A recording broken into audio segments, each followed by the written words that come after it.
Hello, good people of YouTube. Mountbatten here. And today, well, all during this update, a big part of the update, of course, has been focused on the game's past, especially with the Blast from the Past game mode, where you're able to go back in time a little bit and play ships and nations that were only available at that time in the game's history. And when I was looking at the list of ships that you could take into the current iteration of Blast from the Past, I got to thinking, the game has changed a lot over the years. No does, Sealord. The game has evolved a lot over the 10 years that it's been out. And of course, a lot of the complaints about the game today has to do with the nature of the game today. It's more arcadey than ever. We have ships coming out with more and more ridiculous parameters and gimmicks and such. And some say that leads to, of course, the fairly passive gameplay style that we see a lot in higher tier games, although, Wargaming has been doing a lot to kind of combat that with releasing lines like the Libertad, the new German cruiser line and all that jazz. But the question I got in my head is, where did this all start? Where did this begin, this slippery slope of gimmick after gimmick after gimmick? And I got to thinking about it, and I came to, in my opinion, what is the point of divergence, I guess, if you will, from the path that the game seemed to be going down all those years ago to what it is today. Now, of course, it could be true that Wargaming intended to reach this level of absurdity by this point anyway. I doubt they foresaw adding in the Valparaiso all the way back in 2015, but who knows. So we're going to go over my 2 cents on the matter, the diverging points, the point at which it all started to go downhill, in terms of the gimmicks and such at least. So I believe, in my humble opinion, that the addition of the British battleships, especially with the Conqueror, was the point at which the game made a turn. So what was going on before the Conqueror came out? Well, before the Conqueror came out in 2017, there's a pretty nifty little interactive timeline on the game's website if you want to see, what ship lines were added when. So you can check that out. I'll link that into the description down below. But anyway, so 2017, 2 years after the game was released. What's going on in 2017? Well, what's really interesting too is if you do look at this interactive timeline on the game's website, you'll see that they went from releasing a handful of lines a year to just absolutely crapping out ships in the past few years. So 2017, the lines that came out in 2017, we got the Yu Yang line, the Grozavoy line, the Conqueror line, and then the French heavy cruisers with the Henry IV. And up until that point, there hadn't really been a whole lot of gimmicks per se. Now, what's a gimmick? Well, from what I've seen in my years of doing this whole YouTube thing, most seem to take consumables, the combat instructions, things like that are considered to be gimmicks, while most of the ship parameters, that's just the parameters of the ship. Players seem to be a little bit more lenient with ship parameters like, how fast a ship goes, the guns, the reload time, the parameters of the shells and stuff. Those are just the ship's parameters, unless you got some really goofy stuff going on, like, well, with today, the Incomparable and its absurd detection range and all that jazz, then that's fine. You can, you get a little more leeway with the community on the stats of the ship before you get to the consumables. They're quicker to call out certain consumables as gimmicky over certain parameters, right? So with that in mind, the Conqueror. Now, the Conqueror of today is obviously a far cry of the Conqueror of 2017. A lot has changed both in the game, and the Conqueror has been changed a few times herself. But the Conqueror comes out, and this is a battleship that does a couple of things wildly different from other battleships. One, it's a battleship that's kind of meant to really just spam HE all the time. Battleships, up until this point, primarily used AP. In fact, if you go back to like some old World of Warships footage from 2017, 2018, most Battleship players considered it quite offensive for you to swap on over to HE. They would be quick to type in the chat, "Oh, you had to use HE to deal with me, other Battleship player? Ha ha ha ha, I am clearly the superior Battleship player." When really, yeah, if you're battle-tanking someone, you really should swap on over to HE. But anyway, that was the mindset with Battleship players around that time. And then here walks in this British Battleship line where you actually, swap your shells a fair amount of times. If not, actually, when you get up to like the Conqueror, you just keep HE in the tubes all the time, and you'll freaking print damage at that point because the HE is so ridiculous. You get the big HE alpha damage of the British HE shells, and of course the obscene fire chances of the British HE shells as well. To where the point is, you're pretty much just getting a fire almost every other salvo. It certainly felt like that playing against all the Conquerors back in 2017 when the ship first came out. You see, I got my GK shortly before I got my Conqueror, and when you get a new shiny ship, obviously you want to play it. So yeah, playing my new GK and getting melted by a bunch of Conquerors every other match was not an overly fun time back in the day. But anyway, so it plays quite a bit differently from other battleships because of that right there. Now the AP on the Conqueror is actually quite good, and you really should be using it quite a lot, especially when you have like carriers, broadside and such, or like broadside cruisers. You really should be using it more often than the HE in those cases. But of course, you can just sit there with the HE and burn things down. So not only was that different about the Conqueror from other battleships, it's also really stealthy. The Conqueror's concealment range used to be, I think you could get it down to 11.3, if not 11.3 is 11.7, which is absolutely absurd for a battleship. Like, even by today's standards, that is downright ridiculous.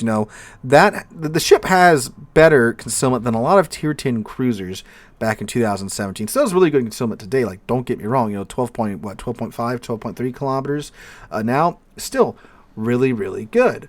So that's a little ridiculous.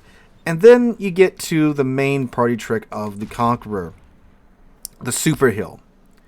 This is a battleship that you can push the T button and print back easily 2/3 of your HP in most situations. Short of getting Citadel, which Conqueror back in the day, you couldn't Citadel it because the Citadel was just shoved so far under the water, it's impossible to get a Citadel hit on the ship unless it's like extreme range with plunging fire through the deck. But other than that, yeah, you're not Citadeling the thing. So, in most cases, you'd whittle down the Conqueror's HP by shooting it when it was visible, when it fired, and you get it down to like the last 20k HP, and then they push T, and all your hard work was just gone like that. Meanwhile, you're over here fighting for your friggin' life because your battleship's been constantly on fire thanks to the Conqueror, and you're down to like your last heal, and you just saw the man reprint most of his HP with a single click of a button. So that was very frustrating. But my main point is that you had all these crazy aspects about the Conqueror, and then you had that heal on top of it. So the Conqueror is, in my opinion, the first real gimmicky ship that we had in game. Gimmick is, it's a zombie ship in the form of it can literally reprint most of its HP back with a single push of a button. But Sealord, the Minotaur is out already, and it could do that. Yeah, that's the Minotaur, though. It has like no armor, and how many times have you one-shotted a Minotaur? A lot, so that's a little bit more of a reasonable usage of the Super Heal there, but I guess you could argue that too. I see your point, there's what I'm saying. You still have to put in the work, though, and you still do have to put in the work with the Minotaur to really get your damage in with the Minotaur because it doesn't have HE shells. Meanwhile, the Conqueror, you sit in the back, spam HE, use your gimmicky heal to, live forever. So I think that had a bigger impact on the game's direction, if you will. Because the problem became, okay, the Conqueror line, it was very popular. Trust me, as a GK player during 2017, it was a popular line, and I was a popular target of the Conqueror players. So the question then becomes, well, how do you top that? How do you one-up the ship that can print back most of its HP? The battleship that can print back most of its HP with a single click of a button?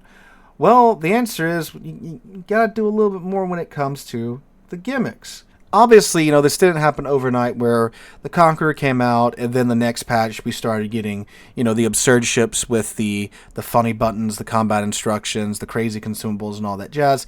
obviously, it slowly happens over the years to the point to now where we have, the Valparaiso with its combat instructions and its super heal where it can pretty much just opt to not die for most of the match. And then the Sabir with its combat instructions with the 30% buff to the dispersion of the main battery guns, so forth and so on. You have to out-gimmick yourself. So it's power creep and gimmick creep together. So gimmick creep, I mean, really think about it too. Conqueror is not really that gimmicky by today's standards. It's a fairly inoffensive ship at the end of the day. I mean, sure, it still has its good HE, still has the great fire chance and the great HE alpha damage. They did, thankfully, like I mentioned, nerf its concealment and raise its citadel up. But it still is, I mean, fairly inoffensive by today's standards, which is a pretty interesting thing too, because not every line that comes out is super gimmicky. Like the Spanish cruisers, for example, they have the alternative firing mode where you get the burst fire, basically an unlimited burst fire consumable, which is really, really nice to have. But it's, I guess, not gimmicky enough because the Spanish cruiser line isn't really that popular. I mean, when I see a Castilla in match, I go, oh my god, someone's actually playing the Castilla. Don't get me wrong. I love the Castilla. I think it's a great ship. I think you should all grind the Spanish cruiser line. It's a really nice line. But it's not gimmicky enough, right? I guess that's why it's not popular enough. Kind of like with the Commonwealth cruisers, too. Remember, we'd been waiting for those for forever, and they came out, and they were just another line of, mid-ish range HE spammy cruisers.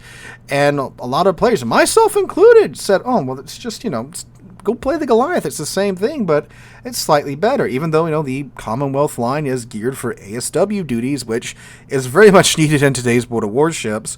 But yeah, I mean, again, I'm guilty of that too with the Commonwealth line. Another example is the Eskimo. Remember the Eskimo came out? Like, the Eskimo is a good ship. It's not as crazy as the Kazakh is, right? But, like, it's still a good ship. And yet you see all these comments on, like, my Kazakh review and other Eskimo reviews saying, oh, well, it's not the Kazakh, we don't want this. It's not this almost broken ship because of its parameters and its consumables. It's not gimmicky enough. Why would I ever get the Eskimo? So, Wargaming is not doing it just because they want to add more gimmicks to the game or anything like that. They're doing it because gimmicks do sell. I mean, look at premium ships. Premium ships tend to be way more gimmicky than tech line ships because, well, that is indeed what sells and what makes money. And when a new line comes out and it's super gimmicky, it tends to be more popular than the more vanilla lines like we've seen in the past. Again, like I mentioned with the Castilla and such. So it's an interesting thing to take a look back at the history of the game and see, what gimmicks we had back in the day and where we're at today and how the game has evolved or devolved depending upon your opinion. I know the title of this video is probably some along the lines of, oh, this is where it all went wrong at. It's not necessarily a bad thing having gimmicks in your game and, making sure ships have different parameters and stuff, because obviously, you can't have all ships be exactly the same. That would be very boring and a very stale game. So you do have to spice it up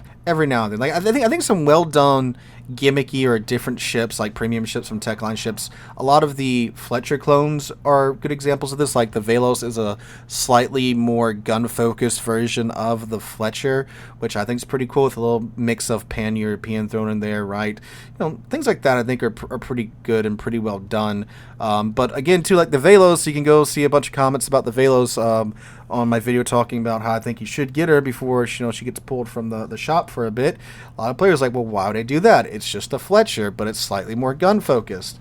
Because again, I guess it's not gimmicky enough for some people there. So it's an interesting thing to take a look back at and look at the history of the game and where trends start and where they wind up. Again, back in 2017, we had Conqueror with the Super Hill, and now today we have Sabir and the Valparaiso with their crazy combat instructions and such. I just use those two because those are the two most recent ones in my memory today. Or like the Archerfish. Archerfish has some crazy gimmicks to it, right, with its engine boost and its combat instructions.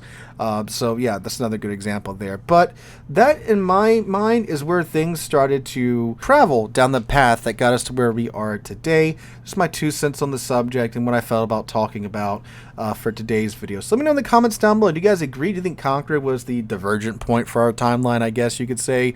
Or do you think, this is probably something Wargaming knew was coming along the lines anyway? Just, share your thoughts with us in the comments down below. Hope you guys enjoy. Have a wonderful Wednesday and wonderful rest of your week. Hope to catch you guys in the next one.